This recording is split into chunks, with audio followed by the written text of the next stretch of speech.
فقل حسبي الله لا إله إلا هو عليه توكلت وهو رب العرش العظيم. وقال تعالى فلا وربك لا يؤمنون حتى يحكموك فيما شجر بينهم ثم لا يجدوا في أنفسهم حرجا مما قضيت ويسلموا تسليما.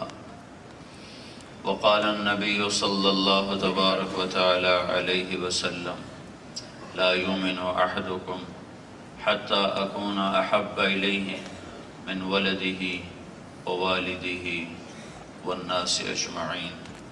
وقال النبي صلى الله تعالى عليه وسلم يا أبا سفيان جئتكم بكرامة الدنيا والآخرة.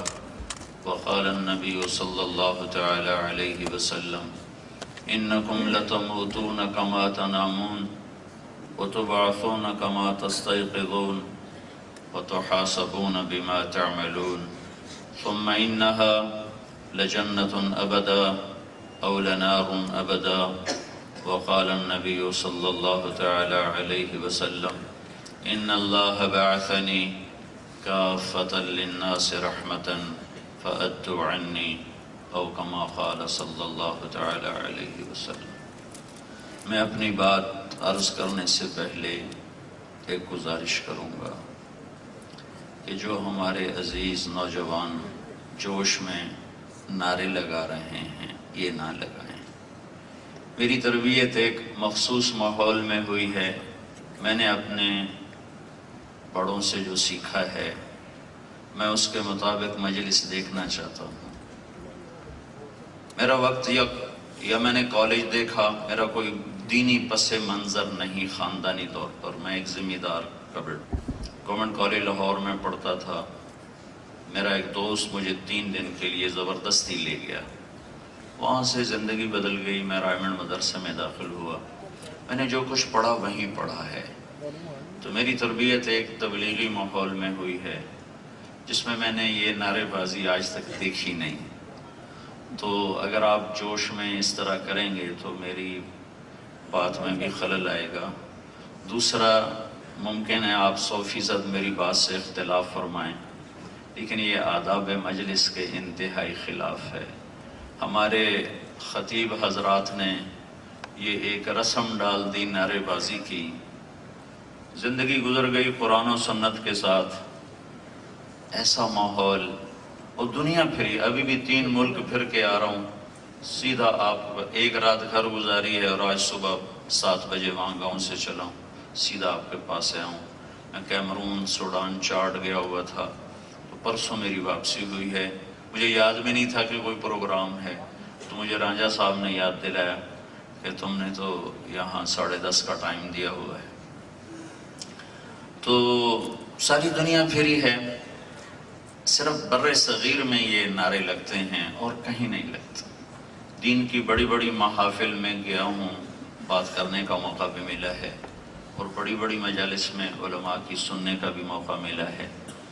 تو یہ منظر کہیں دیکھا نہیں، اچھا نہیں لگتا۔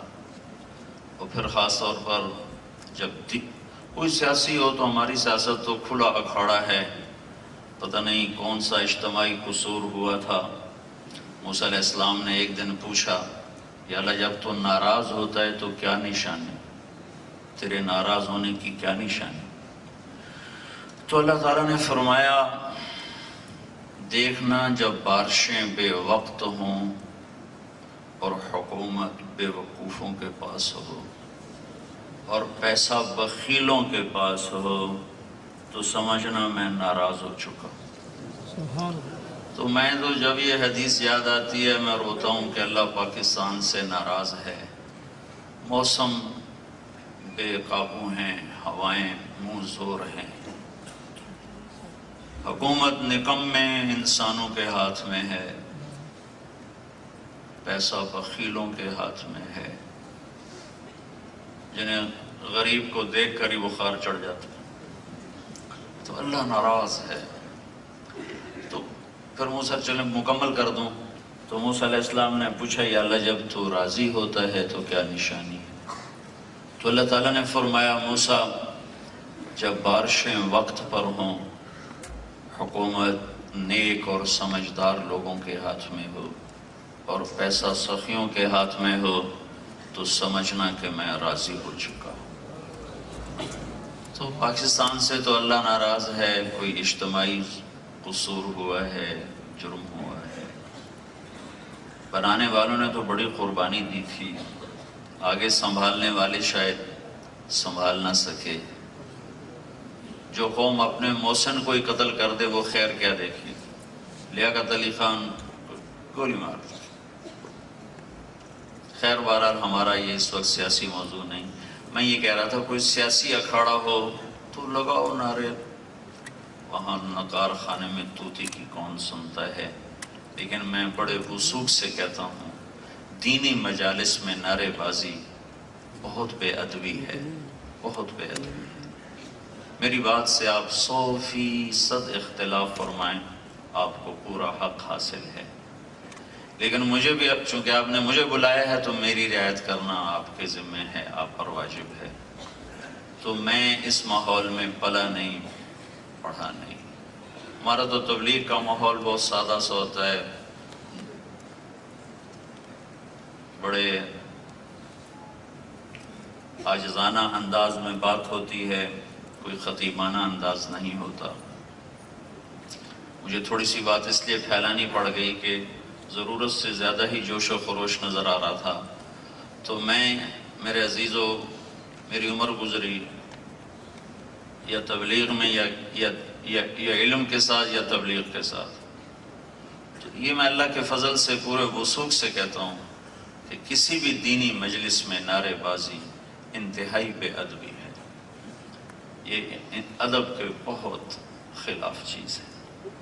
تو کم از کم آپ یہاں پابندی فرمائیں، باہر آپ کی راہیں اپنی، میری پگڈنڈیاں اپنی، لیکن یہاں کم از کم اس نعرے بازی سے گریز فرمائیں۔ تو میری اپیل پہ عمل ہوگا نا انشاءاللہ۔ اللہ آپ کو بہت جزائے خیر عطا فرمائے۔